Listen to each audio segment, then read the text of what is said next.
Hi friends, నేను movie రాజా.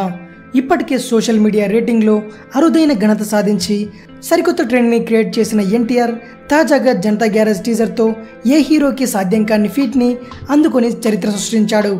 బాహుబలి మినక మరే తెలుగు సినిమా టీజర్ ట్రైలర్లు 4 మిలియన్ వ్యూస్ రాబట్టుకోలేదు. స్టార్ హీరోల మూవీలు సైతం ఆ ఫీట్ని అందుకోలేకపోయాయి. ఎన్టీఆర్ మాత్రం ఇప్పటికే 2 సార్లు ఆ ఫీట్ని అందుకున్నాడు. తొలుత నాన్నకు ప్రేమతో టీజర్ 2 నెలల వ్యవధిలో 4 మిలియన్ వ్యూస్ను రాబట్టి ఆ ఫీట్ని చేరుకున్న తొలి సినిమాగా రికార్డు సాధించింది.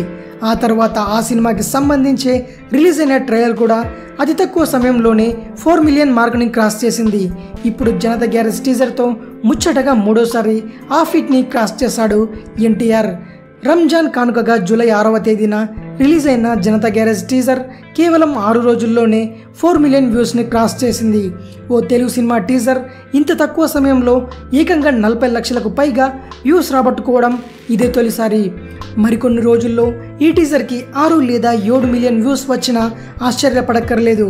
అంతేకాకుండా ఇప్పటి వరకు ఈ టీజర్కి 72,000కు పైగా లైక్స్ కూడా వచ్చాయి. ఈ లెక్కన ఈ మూవీపై ఏ స్థాయిలో అంచనాలు ఉన్నాయో అర్థం చేసుకోవచ్చు. ఏది ఏమైనా సోషల్ మీడియాలో ట్రెండ్ క్రియేట్ చేయాలంటే అది ఎన్టీఆర్కే సాధ్యమని ఎన్టీఆర్ అభిమానులు సంబరపడిపోతున్నారు. ఇది విషయం. మరిన్ని మూవీ న్యూస్ కోసం రిమిక్స్ కింగ్ ఛానల్ని సబ్స్క్రైబ్ చేయండి. Thanks for watching. బాయ్.